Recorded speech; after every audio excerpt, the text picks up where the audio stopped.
Municipal కార్మికుల మద్దతు తెలిపిన ఏఐటీయూసీ రాష్ట్ర గౌరవ అధ్యక్షులు రాధాకృష్ణమూర్తి మరియు పల్నాడు జిల్లా ప్రధాన కార్యదర్శి కాస రాంబాబు, ఏఐటీయూసీ రాష్ట్ర నాయకులు మేడ హనుమంతరావు, ఏ అరుణకుమార్, అధ్యక్ష కార్యదర్శులు ఉప్పలపాటి రంగయ్య, వైద్యుల వెంకట్ జగన్మోహన్ రెడ్డి ప్రభుత్వ అధికారంలోకి రాకముందు ఎన్నో హామీలు ఇచ్చి మున్సిపల్ కార్మికుల సమస్యలు పరిష్కారం అయ్యేంత వరకు మేము మీతోటే ఉంటామని చెప్పి ఇప్పుడు హామీలను విస్మరించడం ఎంతవరకు సమంజసం అన్నారు. రాష్ట్ర ప్రభుత్వం తక్షణమే మున్సిపల్ కార్మికుల సమస్యలు పరిష్కారం చేయాలని డిమాండ్ చేశారు. ఏఐటీయూసీ అనుబంధంగా ఉన్న మున్సిపల్ కార్మికులు మరియు జేఏసీ మున్సిపల్ కార్మికులు అందరూ కలిసి సమ్మెలోకి వెళ్లడం జరిగింది. ఈ ప్రభుత్వం పైన యుద్ధం ప్రకటించి సమ్మెలో పాల్గొనడండి మీ అందరికీ మరొక్కసారి ప్రత్యేకంగా నా తరఫున పేరున విప్లవం తెలియజేస్తున్నాం. కామ్రేడ్స్, మన సమ్మె రాష్ట్ర వ్యాప్తంగా కూడా చాలా విజయవంతంగా జరుగుతూ ఉంది.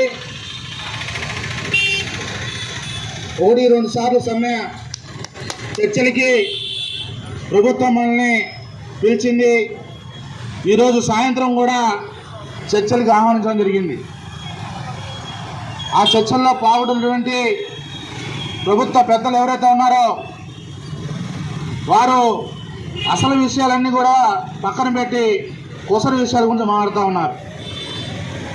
మనం ఏం అడుగుతూ ఉన్నాం? ఇది మనం అడుగుతున్నది కాదు.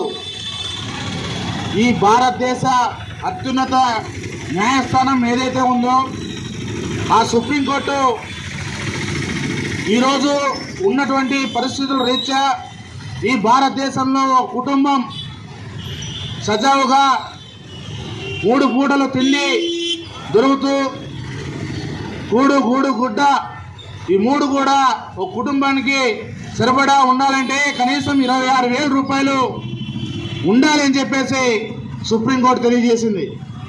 ఈరోజు మనం చూస్తూ ఉన్నాం అన్ని రకాల సరుకులు, గ్యాసు, పెట్రోలు, డీజిల్ అన్నీ కూడా పెరిగిపోతూ ఉన్నాయి, పెంచేస్తూ ఉన్నారు. కానీ మన జీతాలు మాత్రం పెరగడం లేదు, మన బ్రతుకులు మాత్రం మారడం లేదు.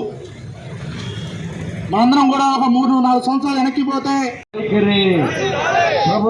రాష్ట్ర ప్రభుత్వం వెంటనే తెలవాలి. ఇదేమి రాజ్యం, ఇదేమి రాజ్యం. కామ్రేడ్స్, ఇవాళ మన సమ్మెకు మద్దతుగా మన ఏఐటీయూసీ రాష్ట్ర గౌరవ అధ్యక్షులు పెద్దలు మన రాధాకృష్ణమూర్తి గారు వచ్చారు. అదేవిధంగా ఏఐటీసీ నాయకులు మేడ హనుమంతరావు గారు, అదేవిధంగా హనుమంతరావు గారు మన భక్తుడికి పోతా ఉంది.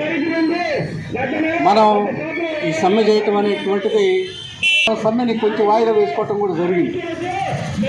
ఎప్పుడైతే తిరిగి మనం 4 రోజుల నుండి మనం ఈ సమ్మెని కొనసాగిస్తూ ఉన్నాం.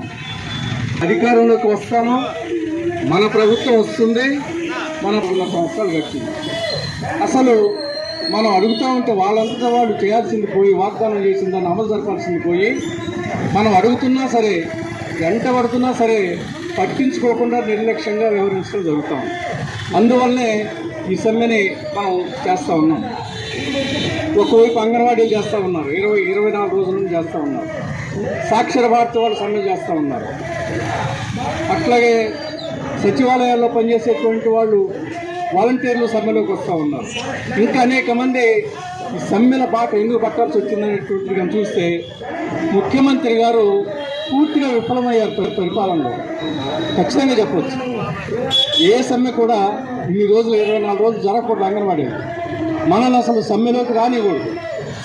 సమ్మెలోకి రాకుండానే పరిష్కారం చేయాలి. కానీ సమ్మెని పరిష్కారం చేయాలని ఎట్లా అనుకుంటున్నాడు ఆయన? ఎమ్మెల్యేని మన మీదకి తోలుతూ ఉన్నాడు, మంత్రులు మన మీదకి తోలుతూ ఉన్నాడు. వాళ్ళు చీపులు పట్టుకుని వచ్చి మేము చిమ్మేస్తాం, మీరు లేకపోయినా పర్వాలేదు మేమే చేస్తామని అంటున్నారు. ఎన్నికలు అయిపోయిన తర్వాత ఎట్లాగో మీరు ఆ పని చేసుకోవాల్సింది. ఎమ్మెల్యేలారా, మీరు ఇప్పుడు కాదు, మీరు పరిష్కారం చేయండి. పరిష్కారం చేయకపోయేటైతే ఎన్నికల తర్వాత మీరు ఆ పని చేసుకోవాల్సిందని చెప్పి మనం చెప్తున్నాం. ఖచ్చితంగా జరిగేది అది. అందువల్ల ఇట్లా భయపెట్టి లేదా వేరే వాళ్ళు